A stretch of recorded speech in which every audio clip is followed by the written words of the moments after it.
BFM Business, le focus de Tech Co.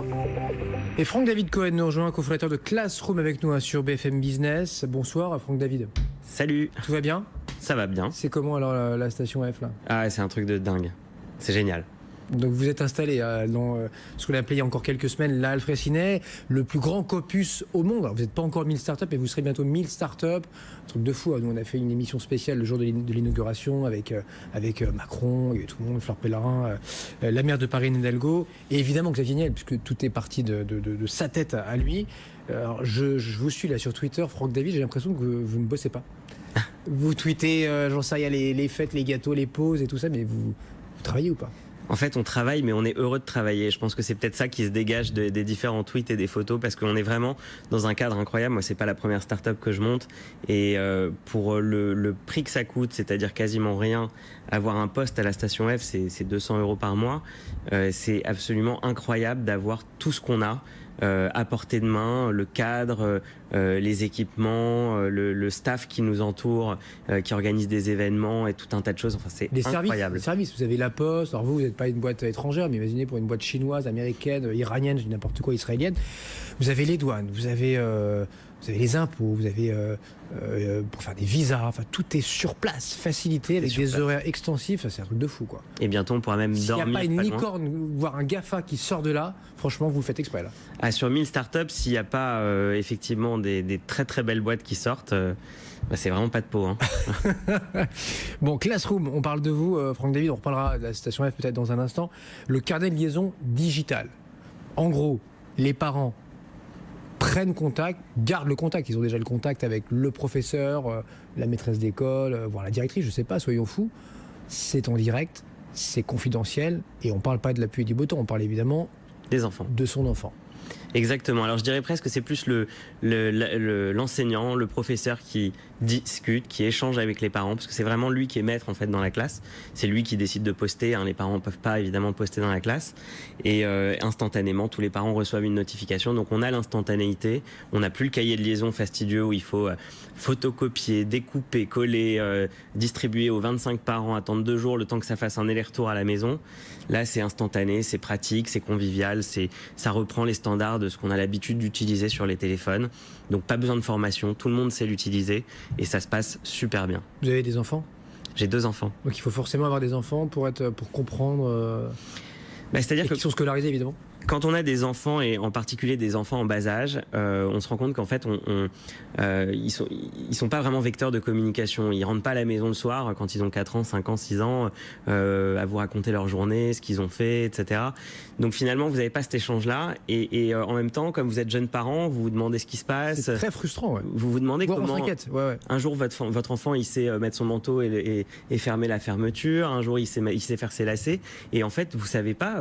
Vous imaginez qu'évidemment, on lui apprend tout ça à l'école, mais en fait, il y a toute cette partie de sa vie qui vous est étrangère. Et là, avec Classroom, on a de temps en temps, quand la maîtresse évidemment souhaite partager avec les parents des infos, des photos, on a ces infos-là. On est en réunion, on est en train de travailler, et hop, on a une petite photo de son enfant pendant la journée. C'est génial, quoi. Comment on gagne de l'argent quand on s'appelle Classroom? Et c'est souvent la question qu'on pose aux start-upers.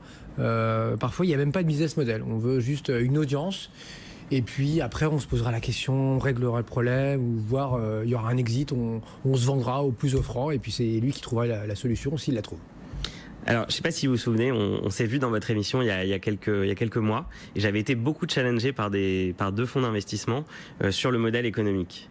Parce qu'en fait, quand on travaille dans l'éducation, on a un espèce de principe sacré, et en particulier en France, et c'est génial que ce soit le cas, qui est que l'éducation, elle doit être accessible à tous, indépendamment du contexte social, de ses moyens, etc.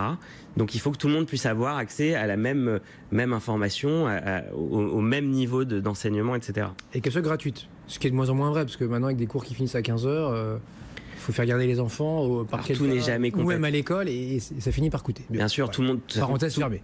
Tout n'est jamais complètement gratuit, il faut acheter des fournitures, tout n'est jamais complètement gratuit, mais globalement, en France, on est capable d'avoir le meilleur enseignement, même quand on n'a pas beaucoup d'argent. Donc ça, c'est quand même...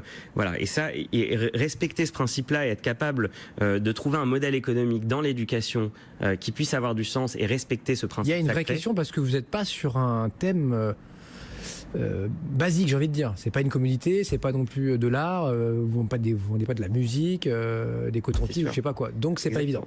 Alors nous, ce qu'on a décidé de faire, parce qu'il y a eu beaucoup d'échanges, on nous a posé beaucoup de questions, et on s'est dit voilà, il faut qu'on arrive à conserver, il faut qu'on conserve cette gratuité, cette possibilité d'utiliser Classroom gratuitement. Donc on a pris la décision, et à partir de la rentrée, ce sera le cas, de proposer 2 versions, 2 offres de Classroom, une offre gratuite et une offre premium.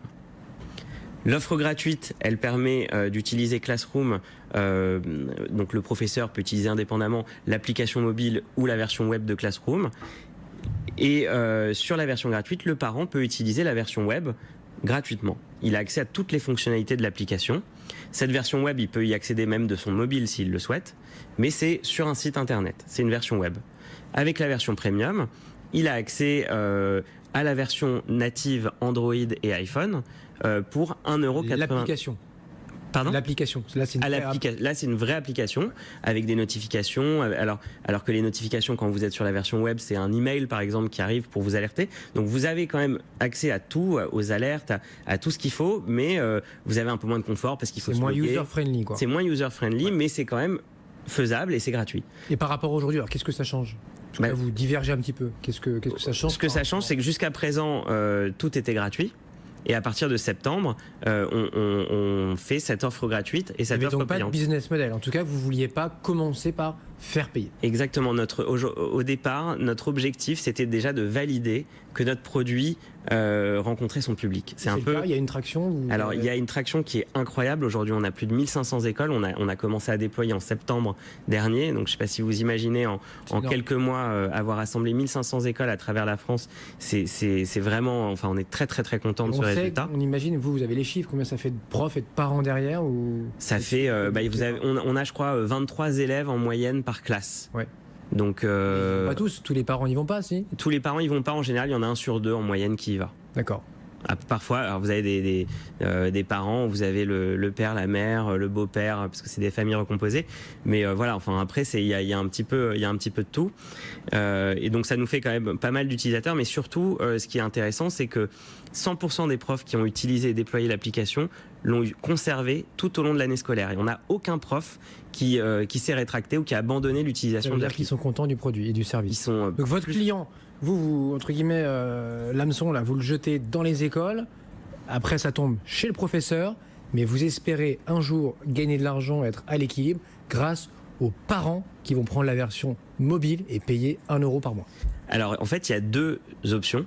C'est-à-dire que soit les communes prennent en charge parce que c'est les communes en fait qui sont en charge des budgets pour les écoles du premier degré. Ouais. Donc soit la commune décide moi je veux avoir Classroom Premium pour tous mes parents, pour tous les parents de ma commune, et à ce moment-là il va payer en fait et financer cette version Premium. On est aujourd'hui en discussion et c'est presque finalisé avec une première très grosse commune de région parisienne. On l'annoncera dès que ce sera fait. Genre Neuilly, Boulogne. Versailles, je peux rien dire pour l'instant, mais une grosse commune, une très grosse commune. Ouais. Donc là, forcément, c'est très intéressant pour nous parce que c'est toute la commune qui y va d'un coup. Et là, pour l'instant, c'est quoi ? C'est que les 4-8 ans, 4-10 ans, c'est quoi ? Ça va de la maternelle jusqu'au CM2. D'accord. Donc, et pourquoi pas aller au collège ?